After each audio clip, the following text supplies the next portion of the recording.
माझ्या घराजवळच एक लॉन्ड्री आहे. एक 65 वर्षाच्या आजी ती लॉन्ड्री चालवतात. तशा त्या वेल टू डू फॅमिलीतल्या आहेत. मुलगा त्यांचा इंजिनियर आहे. पण वेळ छान जावा आणि तब्येत व्यवस्थित राहावी म्हणून त्या काम करतात.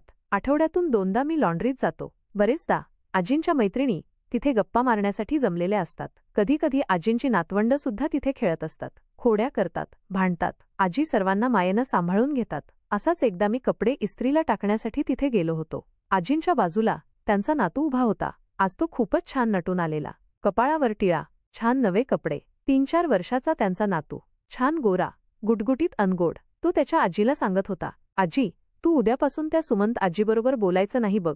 आजीने विचारलं, का रे, काय केलं त्या आजीनं तुला? तो काही नाही असंच. आजीनं पुन्हा पुन्हा विचारलं, पण तो काही कारण सांगत नव्हता. त्याचं आपलं एकच पालुपत, तू त्या आजीबरोबर नाही बोलायचं. शेवटी आजी म्हणाल्या, थांब, मी त्यांना फोन करून बोलवून घेते अन विचारतेच काय केलं आमच्या नातवाला म्हणून. मग नातू सांगू लागला, मी त्यांच्या समोरून 2दा गेलो तरी आजी मला हॅपी बर्थडे म्हणाली नाही. तू नाही बोलायचं. अच्छा, म्हणजे आजीनं हॅपी बर्थडे म्हटलं नाही याचा त्याला राग आला होता. तर मला आणि त्या आजी दोघांनाही हसू आवरेना.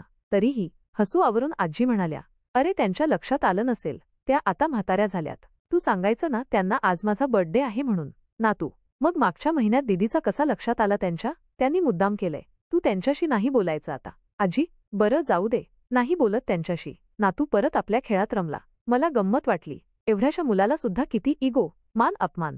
मी त्याच्यापाशी गेलो, हात पुढे केला अन हॅपी बर्थडे म्हणालो. त्याने हात पुढे केला आणि थँक्यू म्हटलं. तेवढ्यात आजी म्हणाल्या, अरे काकांना नमस्कार कर. पण त्याने ऐकलं नाही. आजीचं कपडे मोजणं चालू होतं. मी मग शेजारच्या दुकानातून एक कॅडबरी घेतली आणि त्याला दिली. त्याने ती पटकन घेतली आणि चटकन मला वाकून नमस्कार करून तो पळून गेला.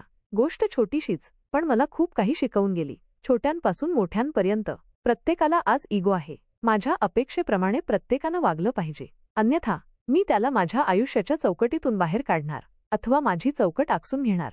मी दुसऱ्याला सामावून घेण्यासाठी माझी चौकट मोठी करेन असं कोणीच म्हणायला तयार नाही. परिणाम, आज प्रत्येकजण आपापली अरुंद चौकट घेऊन एकटाच जगतो आहे. नातेवाईकांमध्ये तेच, मित्रांमध्ये तेच, ऑफिसमध्ये तेच, समाजात तेच. स्वतःच्या मिळकतीवर अन हिमतीवर फाजील विश्वास असल्यानेच हे सगळं असं घडतंय. पूर्वी लोक एकमेकांवर अवलंबून होते, तेच बरं होतं असं म्हणायची वेळ आलीय. लाखोंच्या गर्दीतही माणूस एकटा पडलाय.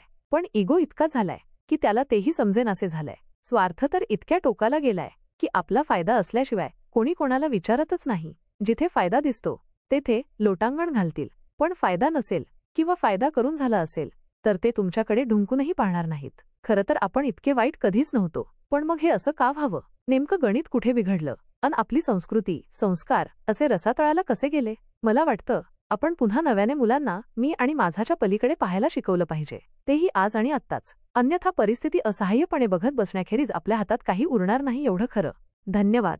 कथा जर आवडली असेल तर चॅनलला नक्की सबस्क्राईब करा.